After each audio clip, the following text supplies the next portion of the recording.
জুলাই অভ্যুত্থানের মাধ্যমে আমরা একটা নির্বাচনী পেয়েছি। জামাত বলছিল যে না, বিএনপিকে বিশ্বাস করা যায় না, যেটা শেখ হাসিনা বন্ধ করে ভুল করেছিল সেটাই বিএনপি করতে যাচ্ছে। আমরা ঐকমত্য কমিশনে এটা অনুভব করেছিলাম যে বিএনপি অ্যাকচুয়ালি সংস্কারের ব্যাপারে অনাগ্রহী এবং তারা চায় যে কোনো মতে নির্বাচনটা হোক, আমরাই সব সংস্কার করব। আমরা বহুবার বিএনপি নেতাদেরকে এটা বলতে শুনেছি, ওনারা বলেছেন যে পার্লামেন্টই সর্বাত্মক এবং পার্লামেন্টের এটা দায়িত্ব সংস্কার করবে কি করবে না। তাহলে ইউনূস সরকার বা আপনার এই ইন্টারিম গভর্নমেন্টের কাছে বিএনপি যেটা চেয়েছিল যে এরও আসছে একটা ইলেকশন দিয়ে তারা চলে যায়। এখন যদি এই সংস্কারগুলো গৃহীত না হয়, সংস্কারগুলো তাদের সুবিধাগুলো তারা করবেন যেগুলো তাদেরকে মনে করবে তাদের ক্ষমতাকে ব্যালেন্স করবে, সেটা তারা করবেন না, তাহলে আলটিমেটলি জুলাই অভ্যুত্থানের মাধ্যমে আমরা একটা নির্বাচনী পেয়েছি, এর বেশি কিছু পাওয়ার আমাদের নাই। এখন বিএনপি কিন্তু বলছে, কালকে আপনি দেখবেন আইনমন্ত্রী বলেছেন যে না, তারা গুম অধ্যাদেশটাকে আরও যাচাই বাছাই করে তারা নতুন করে আইন করবে এবং বিচার বিভাগের স্বাধীনতার ব্যাপারে উনি বলেছেন। আমরা খুবই দুঃখ পাই যে মাননীয় আইনমন্ত্রী উনি কিন্তু বিচার বিভাগের সাথে সম্পৃক্ত একজন মানুষ এবং ওনাকে আমরা সবসময় রিজনেবল হিসাবে পেয়েছি।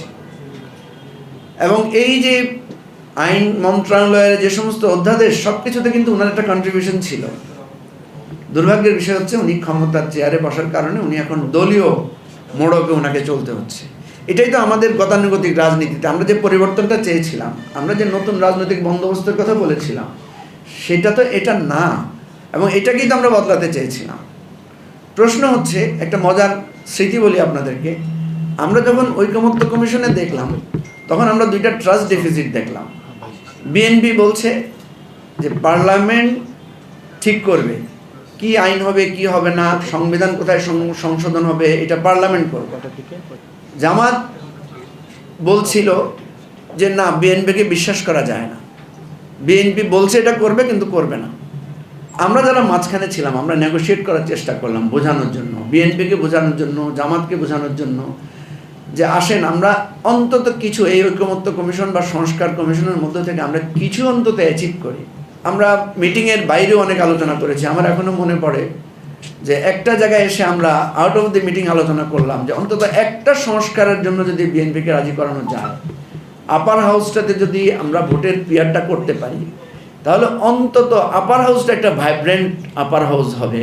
তা একবার আমরা সবাই মিলে আউট অফ মিটিং বসলাম, বসার পরে চিন্তা করলাম যে আসেন বিএনপিকে শুধু আমরা একটা মানতে বলি, আরগুলার ব্যাপারে আমরা না হয় নেগোশিয়েট করবো। আরগুলো কি? ধরেন তত্ত্বাবধায়ক সরকারের ব্যাপারে বিএনপি 5th of 6th লেয়ারে গিয়ে বলছে যে সেখানে পার্লামেন্টে ঠিক করবে তত্ত্বাবধায়ক সরকারের প্রধান কে হবে। আমরা দেখছি যে যেহেতু এরকম একটা ক্লজ যদি 4th বা 5th লেয়ারে থাকে, তাহলে 1, 2, 3, 4-এর যে অপশনগুলো আছে এগুলো সবগুলোকে ফেল করিয়ে দিয়ে আলটিমেটলি ওই জায়গায় যাবে। তার মানে আমরা আসলে তত্ত্বাবধায়ক সরকার পাচ্ছি না।